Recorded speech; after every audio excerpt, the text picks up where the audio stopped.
తెలంగాణలో సంచలనం సృష్టించిన ఫోన్ ట్యాపింగ్ కేసులో కీలక పరిణామం చోటు చేసుకుంది. బీఆర్ఎస్ నేత మాజీ మంత్రి హరీష్ రావుకు సిట్ నోటీసులు జారీ చేసింది. ఉదయం 11 గంటలకు జూబ్లీహిల్స్ పిఎస్లో విచారణకు రావాలని ఆదేశించింది. బీఆర్ఎస్ కీలక నేత మాజీ మంత్రి హరీష్ రావును సాక్షిగా పరిగణిస్తూ సిఆర్పిసిలోని సెక్షన్ 160 కింద నోటీసులు ఇచ్చింది. బీఆర్ఎస్ హయాంలో కీలకంగా వ్యవహరించిన నేతలు కేసీఆర్ కుటుంబీకులకు ఈ కేసులో నోటీసులు జారీ చేయడం ఇదే తొలిసారి. ఉదయం 11 గంటలకు జూబ్లీహిల్స్ పోలీస్ స్టేషన్ లో ఉన్న సిట్ కార్యాలయంలో హాజరు కావాలని ఆ నోటీసుల్లో సిట్ స్పష్టం చేసింది.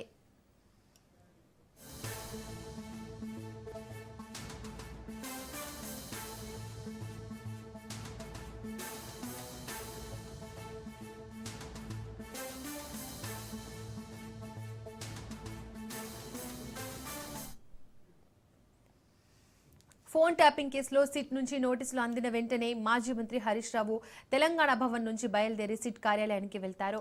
ఉదయం 9 గంటలకు ఆయన తన నివాసం నుంచి తెలంగాణ భవన్ కు చేరుకుంటారు. బీఆర్ఎస్ వర్కింగ్ ప్రెసిడెంట్ కేటీఆర్ తో పాటు పార్టీ ఎమ్మెల్యేలు, ముఖ్య నేతలు కూడా అదే సమయానికి పార్టీ కార్యాలయానికి చేరుకుంటారు.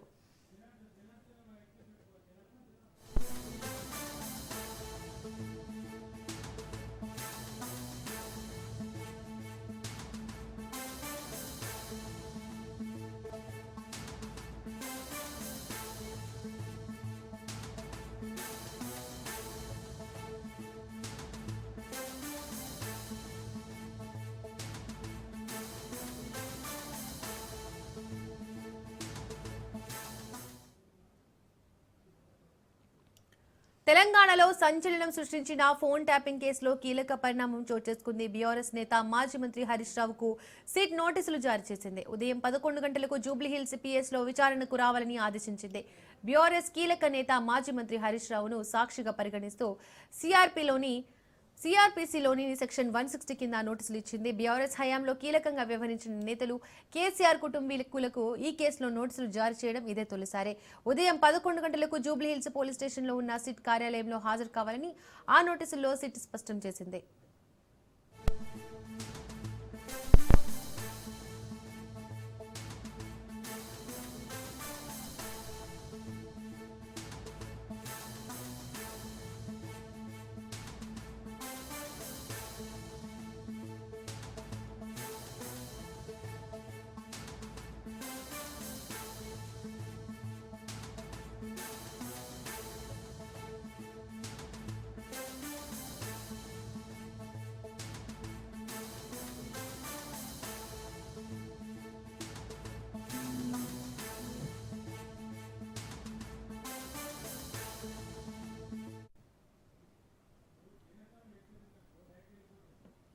తెలంగాణలో సంచలనం సృష్టించిన ఫోన్ ట్యాపింగ్ కేసులో కీలక పరిణామం చోటు చేసుకుంది.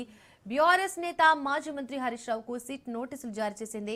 ఉదయం 11 గంటలకు జూబ్లీహిల్స్ పిఎస్ లో విచారణకు హాజరు కావాలని ఆదేశించింది. రైట్, ఇక దీనికి సంబంధించి మరింత సమాచారం మా ప్రతినిధి ప్రవీణ్ లైవ్ ద్వారా అందిస్తారు. ప్రవీణ్,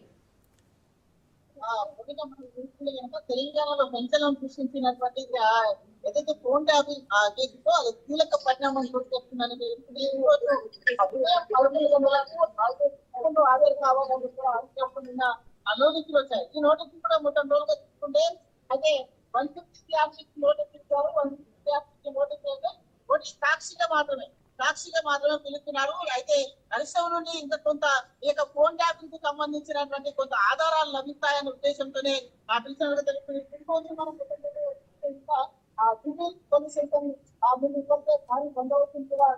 ఏర్పాటు చేశారు. అదేవిధంగా ఈ కేసులో భాగంగానే బీఆర్ఎస్ నేత మాజీ మంత్రి హరీష్ రావుకు నోటీసులు జారీ కావడం రాజకీయ వర్గాల్లో తీవ్ర చర్చకు దారితీసింది. అదేవిధంగా ఆ ఫోన్ ట్యాపింగ్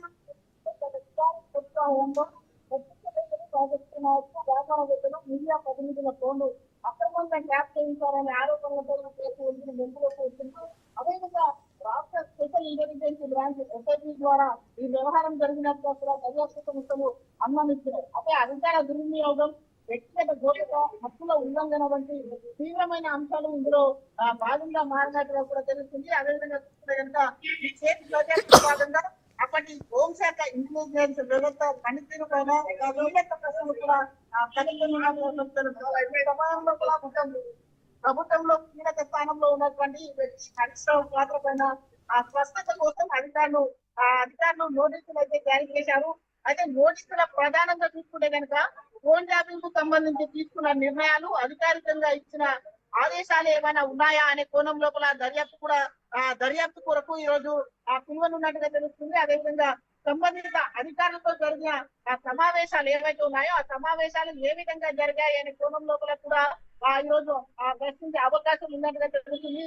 అదేవిధంగా సమాచారం మార్పిడి, ఇంటెలిజెన్స్ కార్యకలాపాల పైన కూడా తనకు అవగాహన ఉంటుంది కాబట్టి ఆ అవగాహన కోరితే ఈ రోజు అతను పిలవడం జరిగింది అని కూడా అయితే తెలుస్తుంది. అదేవిధంగా చూసుకుంటే కనుక రాజకీయంగా పెరుగుతున్నటువంటి వేడి హరీష్ రావు నోటీసులు రావడంతో రాజకీయ వాతావరణం ఒక్కసారిగా వేడుకున్నట్టుగా తెలుస్తుంది.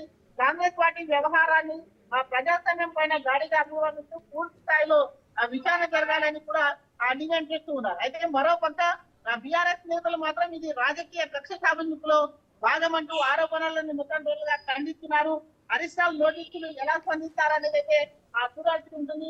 అదే ఇంకో విధంగా చూసుకుంటే కనుక మొత్తం రోజుగా అయితే ఈ కేసులో ఇప్పటికే కొంతమంది రాజకీయ నాయకులతో పాటు ఇప్పటికే రాజకీయ నాయకులతో పాటు అధికారులను కూడా ప్రశ్నించారు. అధికారులను ప్రశ్నించిన నేపథ్యంలో ఈ కేసులో పంజాగుట్టలో నమోదైనటువంటి ఈ కేసు ఏదైతే ఫోన్ ట్యాపింగ్ కేసు ఉందో ఈ కేసులో హరీష్ రావును విచారించిన అక్కర్లేదు అంటే కూడా సుప్రీంకోర్టు కూడా అది కొట్టివేసిన నేపథ్యంలో ఈ రోజు అయితే నిన్న సాయంత్రం హరీష్ రావుకు నోటీసు ఇవ్వడం జరిగింది. అయితే నోటీసు ఏవైనా నోటీసులు ఇచ్చిన తర్వాత 48 గంటల పాటు అయితే స్పందించవలసి ఉంటుంది. కాబట్టి హరీష్ రావుకు మాత్రం ఈ యొక్క 160 CR నుంచి నోటీసులు ఇచ్చారు. 160 CR నుంచి నోటీసులు అంటే కేవలం సాక్షిగా మాత్రమే హరీష్ రావు రావాలి. హరీష్ రావును పిలిచి ఈ కేసుకు సంబంధించిన కొంత సమాచారం హరీష్ రావు దగ్గర ఉంటుంది కాబట్టి ఈ యొక్క ఫోన్ ట్యాపింగ్ చేయాల్సిన అవసరం ఏముంది, ఎందుకు చేశారు, దేని కొరకు చేశారు అనే కోణం లోపల మాత్రమే ఈ రోజు విచారించే అవకాశం ఉంది అని కూడా చెప్తూ ఉన్నారు. దీనికి హరీష్ రావు ఏ విధంగా స్పందిస్తారు. అయితే కాసేపట్లో మీడియా సమావేశం కూడా నిర్వహిస్తున్నారు. మీడియా సమావేశంలో కూడా కాంగ్రెస్ పార్టీ ఉద్దేశపూర్వకంగానే రాజకీయ కుట్రతోనే ఈ విధంగా ఫోన్ ట్యాపింగ్ వ్యవహారం ఉంటుంది. ఇప్పటికే సుప్రీం కోర్టులో ఈ యొక్క విచారణ హరీష్ రావుని విచారించవలసిన అవసరం లేదని కూడా సుప్రీంకోర్టు స్పష్టంగా చెప్పిన నేపథ్యంలో ఈ రోజు ఈ యొక్క నోటీసులు ఇచ్చేసి సాయంత్రమే నోటీసులు ఇచ్చేసి ఈ రోజు ఉదయం 11 గంటలకే రావాలని చెప్పడం ఏంటనేది కూడా ప్రశ్నిస్తున్నారు. ఇటు మరో పక్కన బీఆర్ఎస్ నాయకులు మొత్తం కూడా ఒకరికొకరుగా ఇటు ఎమ్మెల్యేలు కానీ ఎమ్మెల్సీలు కానీ మొత్తం అందరూ కూడా ఒకరికొకరుగా చేరుకుంటున్నారు. చేరుకుంటున్నారు. ఈ నేపథ్యం చూస్తుంటే కనుక హరీష్ రావు ఖచ్చితంగా 11 గంటల మాట్లాడేశారు. మాట్లాడిన తర్వాత సమాచారం మాత్రమే వ్యవహారం మొత్తం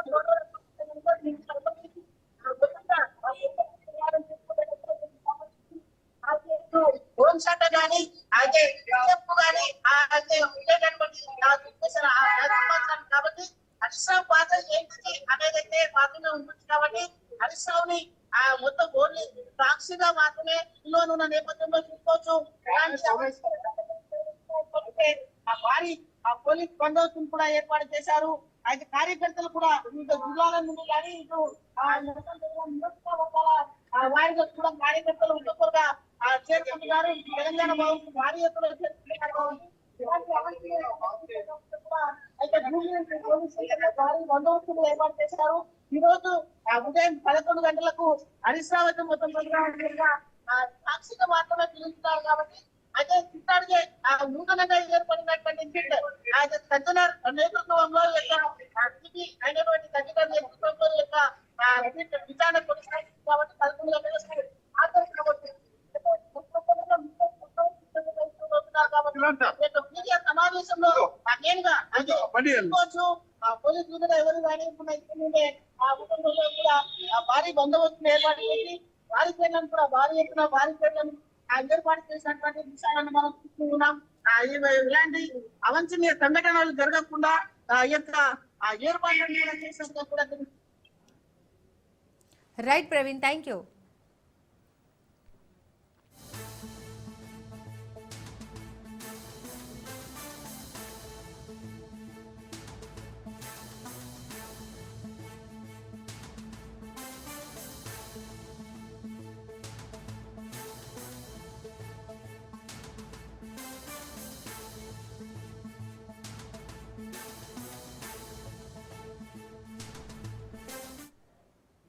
తెలంగాణలో సంచలనం సృష్టించిన ఫోన్ ట్యాపింగ్ కేసులో కీలక పరిణామం చోటు చేసుకుంది. బీఆర్ఎస్ నేత మాజీ మంత్రి హరీష్ రావుకు సిట్ నోటీసులు జారీ చేసింది.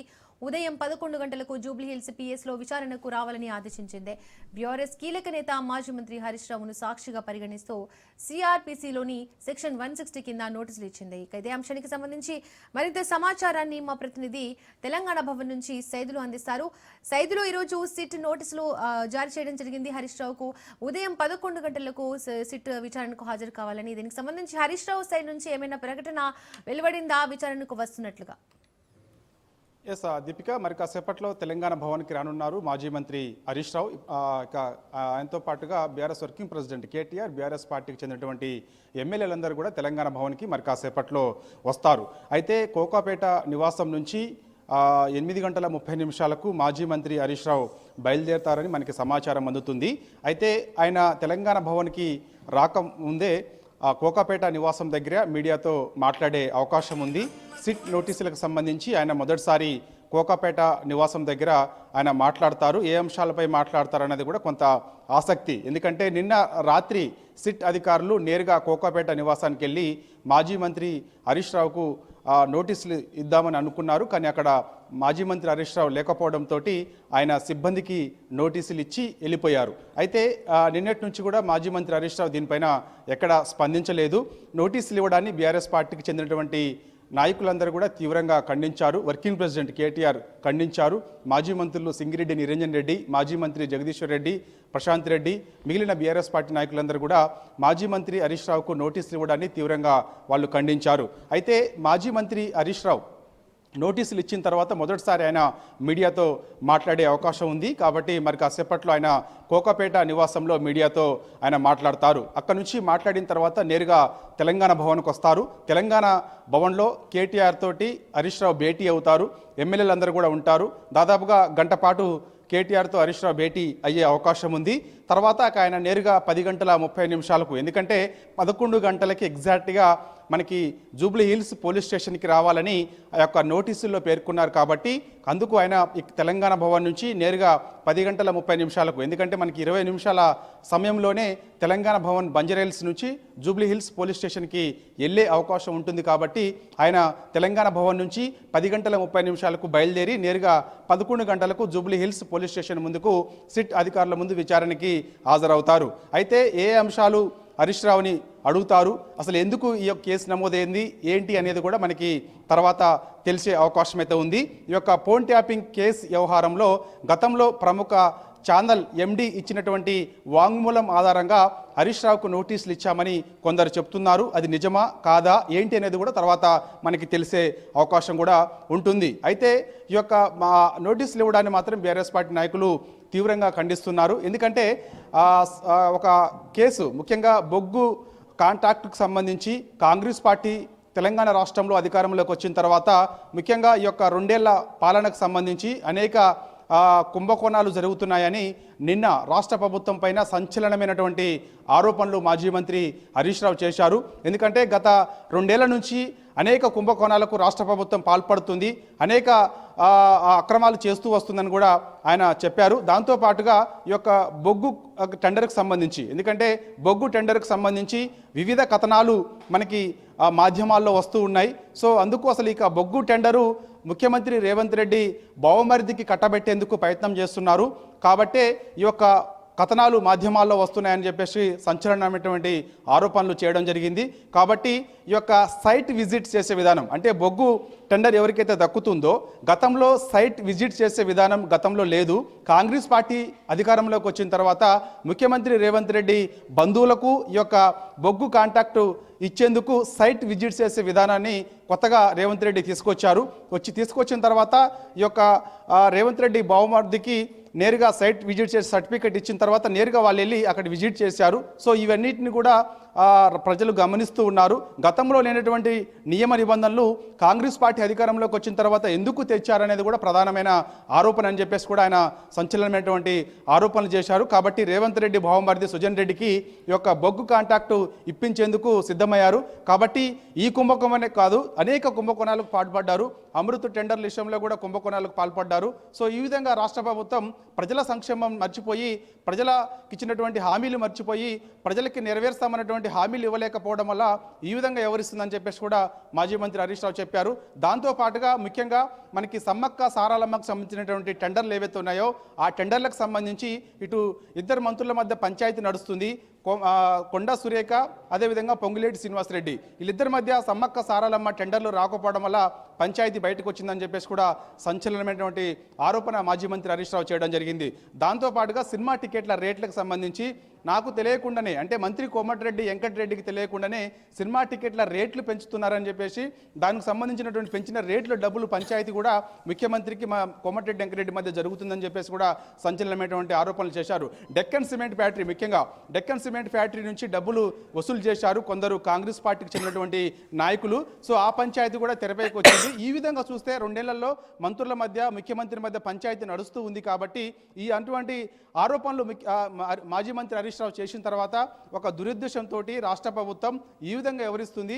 అందుకు కావాలని ఒక వ్యూహం ప్రకారమే రాష్ట్ర ప్రభుత్వం మాజీ మంత్రి హరీష్ రావుకు నోటీసులు జారీ చేసిందని చెప్పేసి కూడా బీఆర్ఎస్ పార్టీ నాయకులు తీవ్రంగా ఖండిస్తూ వస్తున్నారు. కాబట్టి అసలు సుప్రీంకోర్టులో చాలా స్పష్టంగా చెప్పడం జరిగింది. సుప్రీంకోర్టు కూడా తీర్పిచ్చింది. ఫోన్ ట్యాపింగ్ వ్యవహారంలో ఇక్కడ హరీష్ రావుకి ఎటువంటి సంబంధం లేదు, ఎక్కడ కూడా ఫోన్ ట్యాపింగ్ చేసినట్టు ఆధారాలు లేవని చెప్పినప్పటికీ కూడా కావాలని ఇవాళ మాజీ మంత్రి హరీష్ రావుకు సిట్ నోటీసులు జారీ చేశారని చెప్పేసి కూడా వర్కింగ్ ప్రెసిడెంట్ కేటీఆర్ చెప్తూ ఉన్నారు. కాబట్టి న్యాయ వ్యవస్థ పైన మాకు నమ్మకం ఉంది, కాబట్టి న్యాయ వ్యవస్థ పైన నమ్మకం ఉంది కాబట్టి ఖచ్చితంగా మేము న్యాయ పోరాటం చేస్తామని చెప్పేసి కూడా కేటీఆర్ చెప్పారు. ప్రజానాయకుడు, ప్రజల అభిమానం పొందినటువంటి నాయకుడు హరీష్ రావు కాబట్టి ఈ విధంగా కక్షపూరితంగా వివరించడం సరైనది కాదని చెప్పేసి కూడా అన్నారు. సో ఏదేమైనా సరే రాష్ట్ర ప్రభుత్వం అవలంబిస్తున్నటువంటి తీరు ఏదైతే ఉందో దాన్ని ప్రజలు గమనిస్తున్నారు. కాబట్టి రానున్న రోజులలో కాంగ్రెస్ పార్టీకి తగిన బుద్ధి చెప్పేందుకు ప్రజలు సిద్ధంగా ఉన్నారని చెప్పేసి కూడా కేటీఆర్ అన్నారు. కాబట్టి మరి కాసేపట్లో కోకాపేట నివాసం నుంచి నేరుగా మాజీ మంత్రి హరీష్ రావు తెలంగాణ భవన్కు వస్తారు. వచ్చిన తర్వాత కేటీఆర్ తోటి దాదాపుగా గంట పాటు భేటీ అయ్యే అవకాశం ఉంది. ఆయన తెలంగాణ భవన్ నుంచి 10:30 ఆయన Jubilee hills police station SIT విచారణకు హాజరవుతారు. కాబట్టి ఆయన తెలంగాణ భవన్ నుంచి సిట్ విచారణకు హాజరయ్యే ముందు కూడా మరోసారి మీడియాతో కూడా మాట్లాడే అవకాశం ఉంది. కేటీఆర్ కూడా మీడియాతో మాట్లాడే అవకాశం ఉంది. బీఆర్ఎస్ పార్టీకి చెందినటువంటి మాజీ మంత్రులు, ప్రస్తుతం ఉన్నటువంటి ఎమ్మెల్యేలందరూ కూడా మరి కాసేపట్లో తెలంగాణ భవన్కి రానున్నారు. వచ్చిన తర్వాత వారు కూడా మీడియాతో మాట్లాడే అవకాశం అయితే ఉంది. కాబట్టి సో ఏదేమైనా సరే హరీష్ రావు మాత్రం సిట్ విచారణకు హాజరైన తర్వాత వారు అడిగేటువంటి ప్రశ్నలు ఏందనేది కూడా మనకి విచారణ ముగిసిన తర్వాత హరీష్ రావు మీడియాతో మాట్లాడే అవకాశం ఉంది. కాబట్టి తర్వాత తెలిసే అవకాశం అయితే ఉంది.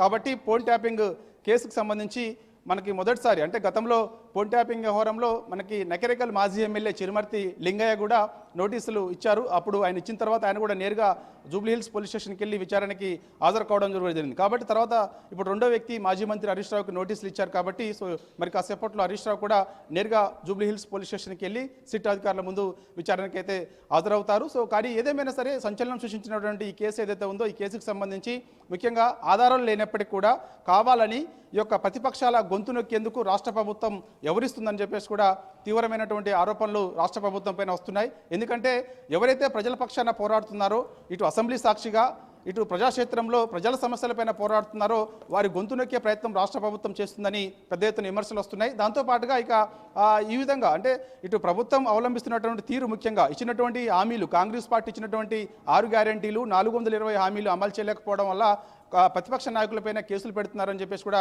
బీఆర్ఎస్ పార్టీ నాయకులు చెప్తూ వస్తున్నారు. కాబట్టి దానిలో భాగంగానే రాష్ట్ర ప్రభుత్వం పైన ఏదైనా ఆరోపణ వచ్చినప్పుడు వెంటనే ఈ విధంగా కేసులు పెట్టి ఇబ్బందులకు గురి చేసే ప్రయత్నం చేస్తున్నారు. కాబట్టి సో ఖచ్చితంగా ప్రజలు గమనిస్తున్నారు. కాబట్టి సో ప్రజలు అన్నీ చూస్తూ ఉన్నారు. కాబట్టి రానున్న రోజులలో కాంగ్రెస్ పార్టీకి తగిన బుద్ధి చెప్పేందుకు సిద్ధంగా ఉన్నారని చెప్పేసి కూడా బీఆర్ఎస్ పార్టీ నాయకులు అయితే చెప్తున్నారు. కాబట్టి ఏదేమైనా సరే మరి కాసేపట్లో మాత్రం ఈ కేసు విచారణకు మాత్రం మాజీ మంత్రి హరీష్ రావు సిట్ ముందు విచారణకు హాజరైన తర్వాత సిట్ అడిగే ప్రశ్నలు ప్రతి ప్రశ్నకు కూడా ఆయన సమాధానం చెప్తారని చెప్పేసి కూడా బీఆర్ఎస్ పార్టీ నాయకులు అంటున్నారు. Right Saidulu, thank you.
తెలంగాణలో సంచలనం సృష్టించిన ఫోన్ ట్యాపింగ్ కేసులో కీలక పరిణామం చోటు చేసుకుంది. బీఆర్ఎస్ నేత మాజీ మంత్రి హరీష్ రావుకు సిట్ నోటీసులు జారీ చేసింది. ఉదయం 11 గంటలకు జూబ్లీహిల్స్ పిఎస్లో విచారణకు రావాలని ఆదేశించింది. బీఆర్ఎస్ కీలక నేత మాజీ మంత్రి హరీష్ రావును సాక్షిగా పరిగణిస్తూ సిఆర్పిసిలోని సెక్షన్ 160 కింద నోటీసులు జారీ చేసింది. బీఆర్ఎస్ హయాంలో కీలకంగా వ్యవహరించిన నేతలు కేసీఆర్ కుటుంబీకులకు ఈ కేసులో నోటీసులు జారీ చేయడం ఇదే తొలిసారి. ఉదయం 11 గంటలకు జూబ్లీహిల్స్ పోలీస్ స్టేషన్లో ఉన్న సిట్ కార్యాలయంలో హాజరు కావాలని ఆ నోటీసులో సిట్ స్పష్టం చేసింది.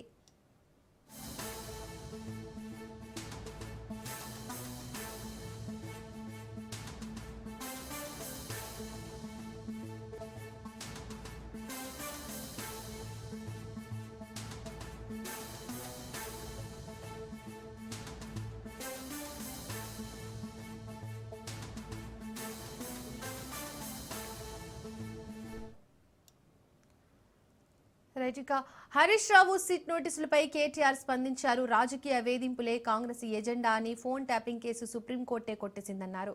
రేవంత్ సర్కార్ దిగజారుడుతనానికి నిదర్శనమని రేవంత్ బావమర్ది సుజన్ రెడ్డి బొగ్గుకనుల కుంభకోణం నుంచి డైవర్షన్ పాలిటిక్స్ అన్నారు.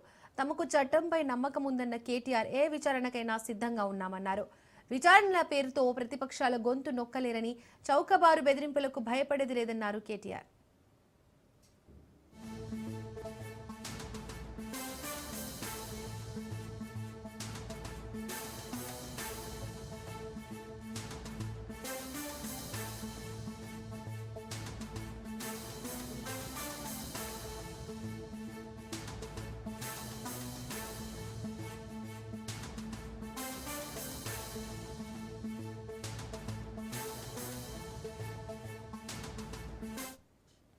మార్కాపురం జిల్లా పామూరు మండలం గుంటుపల్లి గ్రామానికి చెందిన ఆటో డ్రైవర్ మహర్షిపై జరిగిన అమానుష దాడి రాష్ట్రాన్ని కుదిపేసింది.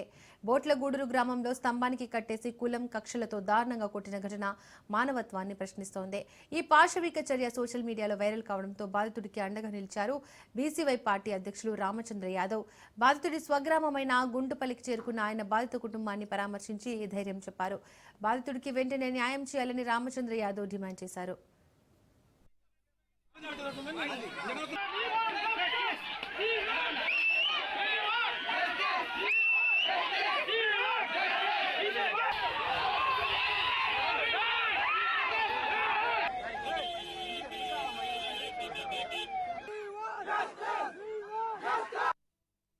అలిగిరి నియోజకవర్గం పామూరు మండలంలో ఒక బీసీ బిడ్డ రోడ్డు మీద వెళ్తూ ఆటో నడుపుకుంటూ వెళ్తూ